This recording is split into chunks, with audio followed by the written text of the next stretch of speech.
This is the education designed by Her Majesty's Service. We have made some changes, but we need more drastic changes. I'm saying, this may sound extreme to you, but what I'm saying is, except the language, everything that the British left in the education has to go.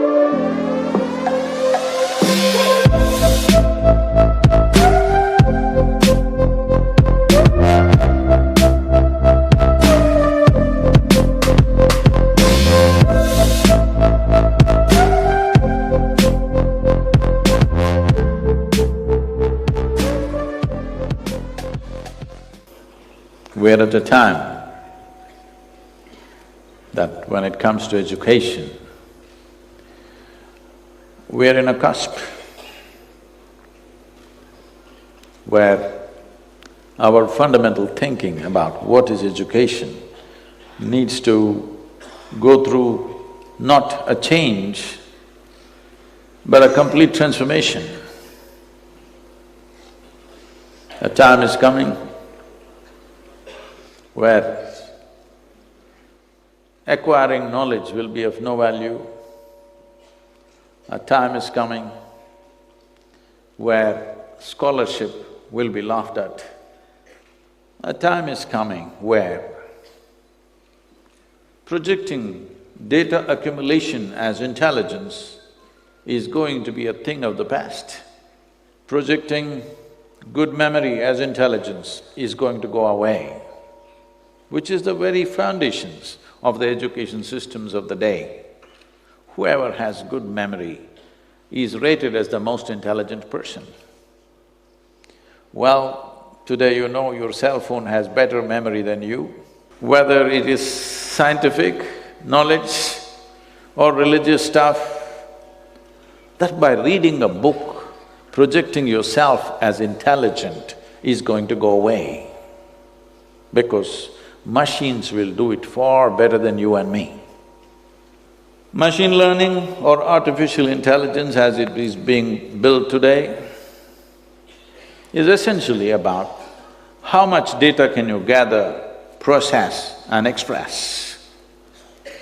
Unfortunately, for last few centuries, I would say for nearly 250 years across the world, education meant just this, accumulating data, vomiting it somewhere, usually in the examination paper, I mean. And you're rated as brilliant. Everything that you can learn from a book and remember, a machine can do it better than you and me.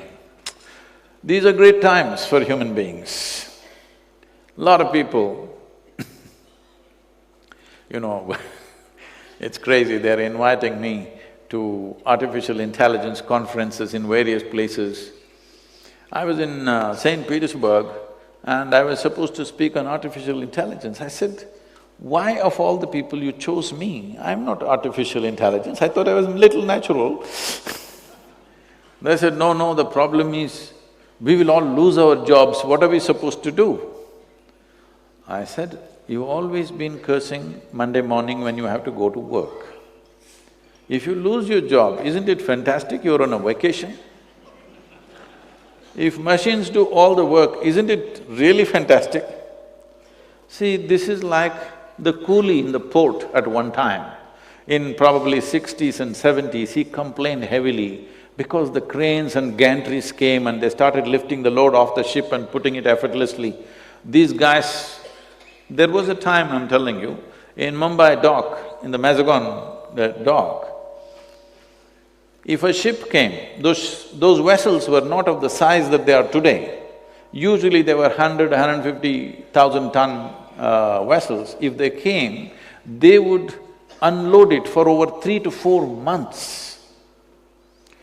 Today, a 250,000 ton vessel comes in the major ports, within 24 hours, it is unloaded. Of course, all the labor who had built their muscle just to carry sacks, they all complained, if these machines come, they will destroy our life. Did they or not? All the trade unions complained or not at that time? Hello? So similarly, teachers should not complain and make the same mistake that the coolies did at that time. So what will we do if all machine learning comes? It'll be great time, because how much memory you carry on your head will not be of value. What kind of a human being you are will be the highest value. Isn't it fantastic time for human beings? The keenness of your perception, the sharpness of your intelligence will be more important than the volume of memory you carry in your head. These are good times, real good times for human beings to unfold, because this cargo of so-called knowledge is killing human beings. Just ramping up information into a child's head in many ways killing the fundamental genius that every human being carries within themselves. I see if machine learning comes very quickly, in our generation we can see children blossoming into highest levels of intelligence, unfolding of genius will happen. Because right now, this heap that you have to carry on your head, try to remember all those things, cos theta, sin theta, is driving you crazy, when a simple machine can do it. Human intelligence is of a different nature. We should never misunderstand memory as intelligence. Memory makes a few things simple, but it doesn't find excess. Memory is always of the past, isn't it? Hello? Can memory unfold the future? If you invest in memory, you will only repeat the past, a modified past as future. This is what is happening to human societies. If past should not be repeated, if we have to live a fresh life in the next moment, in tomorrow, if our tomorrow has to be different from yesterday, it is very important that human beings learn not to invest in memory. We use memory. If the machine carries it, we can use it and leave it. What we want, we can take it, what we don't want, we can leave it. But carrying it with you all the time, people are becoming recycling of the past all the time. Because once you have invested in memory, everything that you have is just recycling of the data that you have already gathered. This is in many ways really stifling the human genius. Every human being has a certain element of genius in them. It is only a question of, will we be able to provide the right kind of ambience for that particular genius to unfold? This is a challenge. This should be the challenge of the teachers of tomorrow. How do we provide that atmosphere to each unique human being so that they can unfold? That should be the only challenge we must be handling as teachers and people who are in charge of schools. But right now, our 90% of the focus is how to ram memory into their heads. This is a time that all of you as educationists, you are at a point where the sooner we transform our education system, the better edge our children will have for the future in the world. How quickly we shift to machine learning will determine where India will be in another 30 to 40 years' time. You must understand this. Though India is one nation, there are at least 4 to 5 nations within India. Not everybody is in the same level of needs. There is a most affluent class in the country, there is a segment which is upper middle class, whose aspirations are very different. There is middle class, where it's always about how will our children get jobs and stuff. And there is rural and other dimensions which you're referring to, where it's only about somehow getting out of that social and economic pit in which they are. We cannot address all these categories as one. It is wrong to do that. In the name of uniform education, we are trying to do this. I understand the thought behind it, but it's not practical. It's because of this. Over $24 billion worth of education in India is going out to outside universities, because those who can afford, they don't want their children to study here because it is common class education. It's very important that we're able to provide for every segment of society. This is not to discriminate, this is not to segregate, but anywhere in the world it's like that. According to one's economic capabilities, different levels, whether you go to a restaurant or you take a bus or you take a train, there is first class, second class, third class, isn't it? Well, third class people won't be taken only halfway journey, they also travel full journey. Yes or no?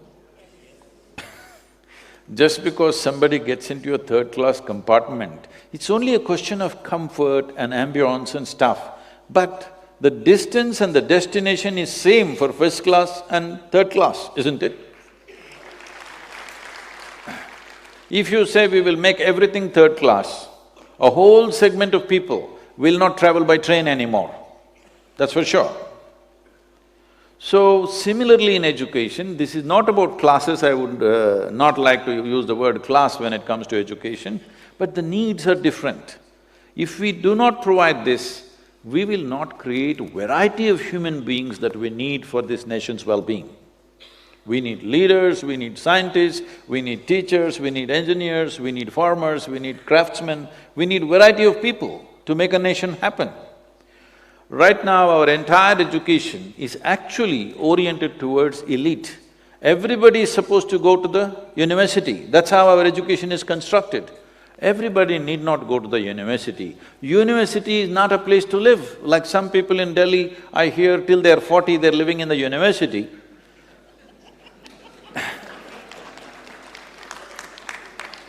You must live in this universe, not in the university. So, the whole population aiming towards the university is not the right kind of education. This is this is the education designed by Her Majesty's Service. We have made some changes, but we need more drastic changes.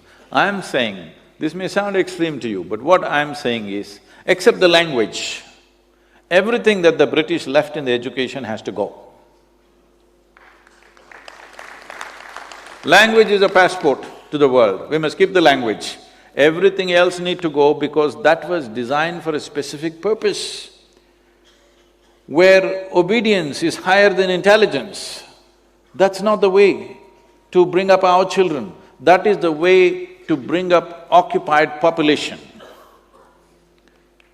When we occupy a nation, we want obedience.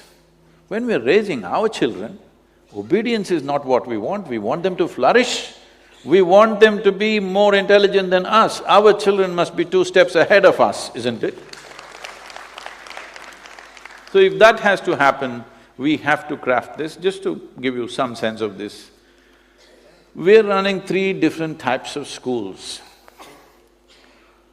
More as model schools so that these systems can be incorporated by everybody. We have one level of schools in rural India, in remote places where there is usually no proper education facility. These are called Isha Vidya schools. Here the focus is mainly to get them out of their economic and social conditions. They will never get out of those social conditions in which they are, unless you move them away in some way. They must have a passport to go anywhere they want, not stuck in the same place. Almost 46 to 47% of the children who are in our schools are first generation going to school. Their parents have never been to school.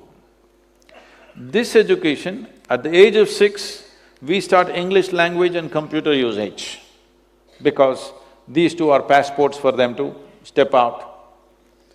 We have another school called Isha Home School, this is for the affluent, where it is run this way, 20 children will stay in a large household with 2 committed parents, and all education happens within the house, except for libraries, laboratories and playgrounds. Everything else is largely within the home kind of atmosphere.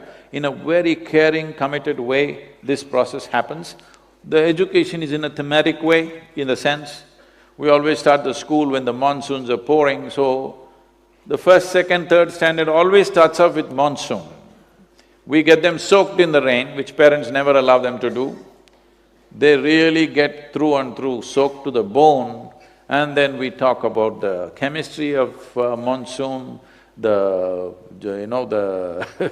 other meteorological aspects of the monsoon, the economy of the monsoon, the psychological impact of the monsoon, everything is from the monsoon, because you cannot ignore monsoon in southern India next to the Western Ghats. And when monsoon is happening, you're telling them E is equal to mc squared, it's not going to work. The children are interested in the rain, they think the sky is falling apart. This is the time to get them engaged in that. So this school is run in a certain way, this costs money. This kind of arrangement costs money because for every 4.5 children, we have one adult taking care of them. So on an average, I'm saying, this takes a very intense approach, and our maximum limit is only 340 children. Obviously, we cannot educate the whole country like this. It's just more like a model as to how it works, and it works in a brilliant way. You must come and see the children, how they shape up in these 12 years. Actually, I made 12-year education into 13 years because we have invested so much in art, music, theatre, sport, leadership, that when the children come to 11th standard, parents go marks mad.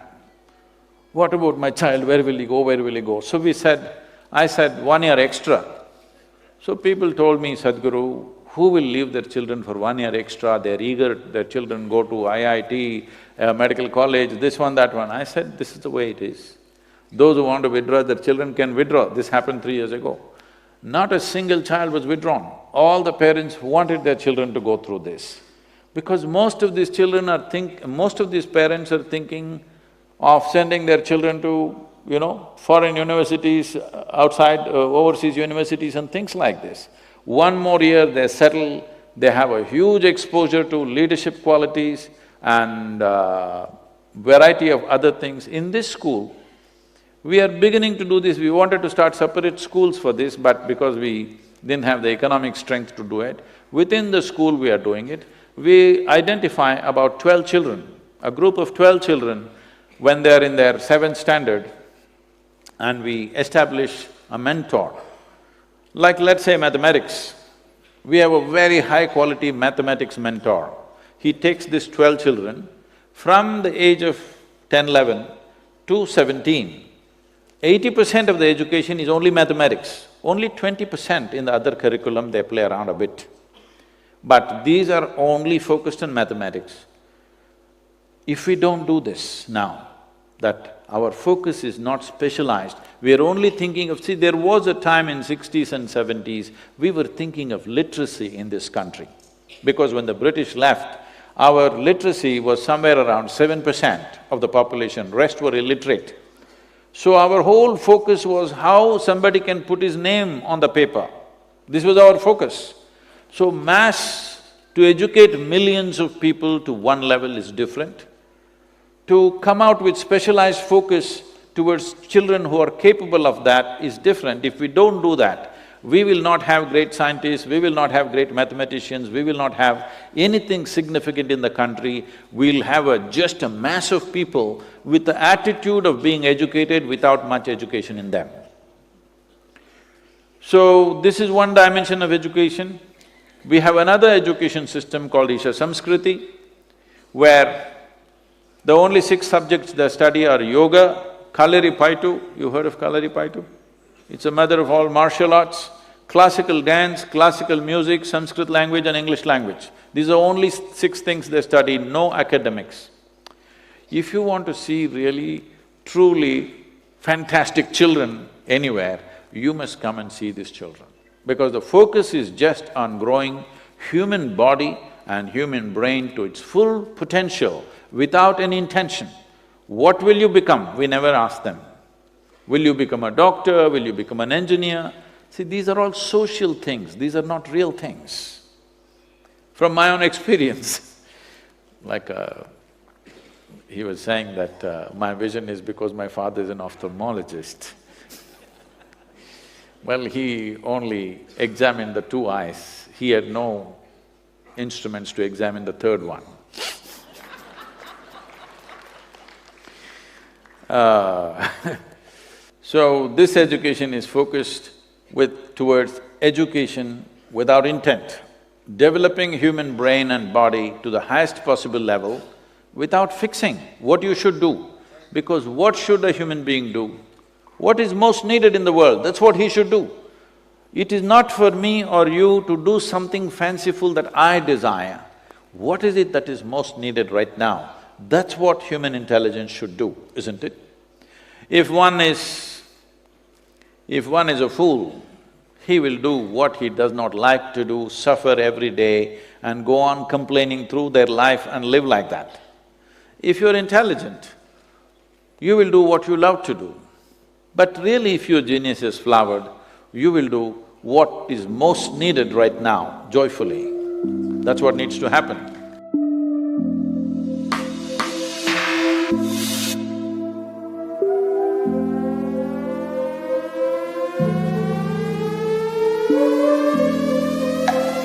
Hey!